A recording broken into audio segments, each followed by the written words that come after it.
Welcome, I'm Dr. Janine Barring, naturopathic doctor, and today I'm talking about mold toxicity and 9 symptoms of mold toxicity. So some of the things that you wouldn't necessarily expect with having mold toxicity in your body is that you could be generally pretty healthy. And the other side of this, though, is that maybe you've got some indescriptive, types of symptoms happening in your body. You're not quite sure what it is. Maybe you've seen multiple practitioners and doctors.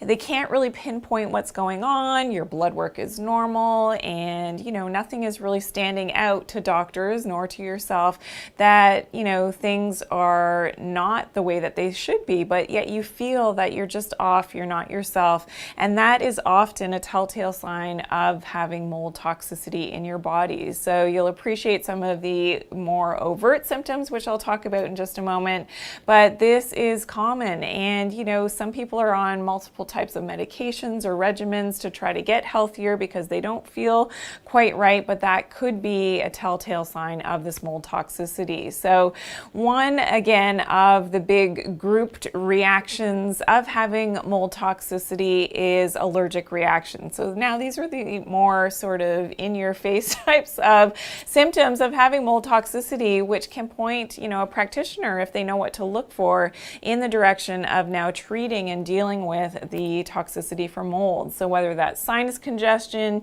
frequent sneezing, and having a runny nose, and this is often, you would think it would be related to maybe seasonal allergies, but in fact, you're actually reacting to the mold that could be in your environment and you don't know that it's there. As well as having a chronic cough and even a chronic sore throat that sort of comes and goes can be related to mold toxicity as well.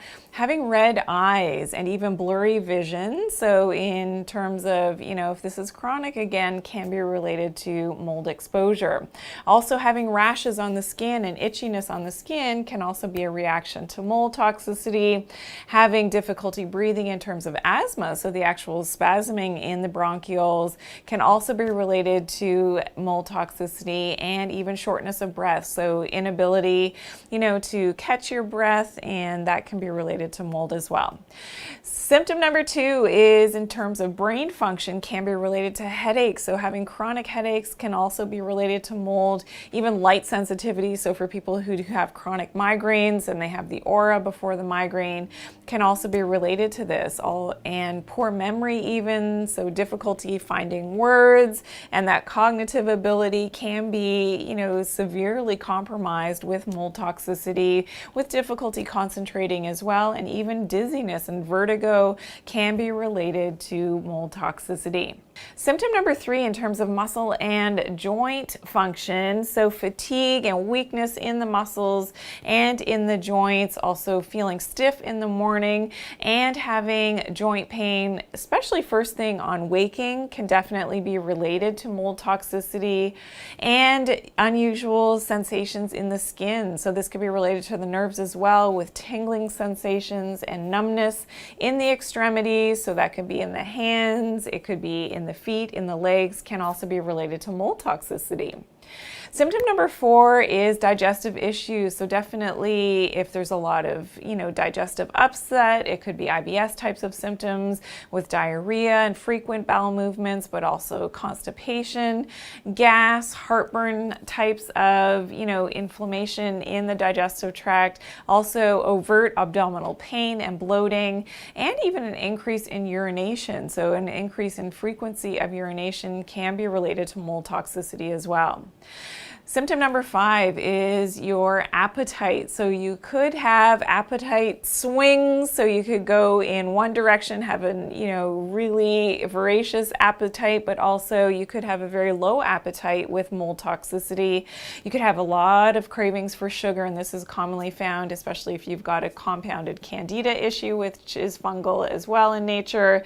And you could have an increase in thirst, but also there could be a bit of a metallic taste in the mouth.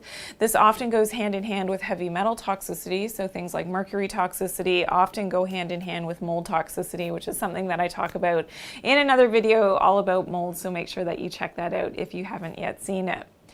Symptom number 6 is difficulty in regulating your body temperature. So this is very much related also to thyroid function, but this is also related then to leptin and our mold toxicity as well. So symptom number 7 is static shock. So if you are that person that shocks very easily and it gets electrostatic shocks in your home, or if you touch someone in your home or outside and you shock very easily, this, believe it or not, can be a sign of mold toxicity. So it's something that I explained in a little bit more length in another video, but it has to do with something called MSH, your melanocyte stimulating hormone.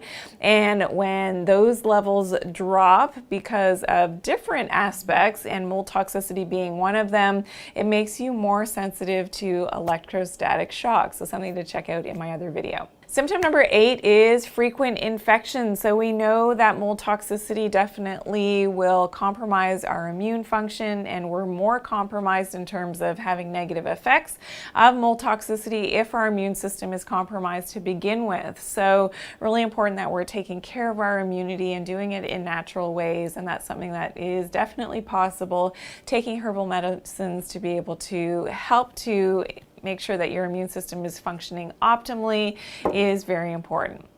And symptom number 9 is multiple chemical sensitivity. So if you're that person or someone that you know is sensitive to everything, that is a telltale sign of mold toxicity, and dealing with that immunity, but also dealing with that exposure to mold in the environment is really an important step in getting well and getting, unsensitive again to everything in your environment. So we definitely know that all of these symptoms will vary, based on the type of exposure that you have, whether it's to the molds or the mycotoxins associated with those molds, how much exposure you have, and the type of exposure. So whether that's inhaled exposure of the mold toxicity, it could be the skin contact, it could be ingested in foods, again, that you may have that hidden source of those molds. So really important to know that definitely, one person versus another person will very much differ in the type of reactions that they have to mold toxicity. So genetic defects will also play a part in how much you are sensitive to mold toxicity. So for instance, for those of you who are familiar with the MTHFR defect, there's also something called the HLA-DR defect, in which 25% of the population with this genetic mutation will actually not have the proper immune system reaction to defend itself against molds and the toxic mycotoxins from the molds, and these can build up in the body and can then escalate the symptoms of that mold toxicity. So definitely in genetic testing, this is something that can be evaluated, especially for someone who is chronically, just not getting well after that mold toxicity. Also, age will play a factor in this, and overall nutritional status in someone, in terms of how well you're eating. If you're addicted to carbs and sugars and all the junk foods, you're definitely not going to do as well as someone who's eating a healthier diet in terms of that mold toxicity.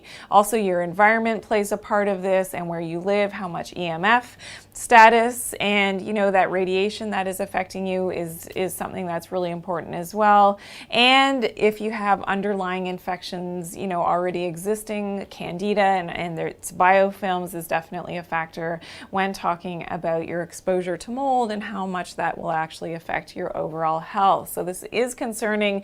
It's definitely something that you want to address, and to do it, of course, naturally. That's what I'm all about. That's why I have other videos with tips as to how to deal with that mold toxicity in your body. Make sure that you check it out so you can find some relief. I hope that you've learned something new. I would love to hear from you in the comment section below. Also, be sure to share this video with someone who needs to learn this information. And I appreciate a big thumbs up. So please, and thank you for all of your positive support. And if you're new to my channel, welcome in. I hope that you'll subscribe and also click that bell so you'll turn on the notifications so that you get my newest and my latest uploads, which happens every single day of the week. And remember to always take good care of your health and do it naturally. Thanks for watching today.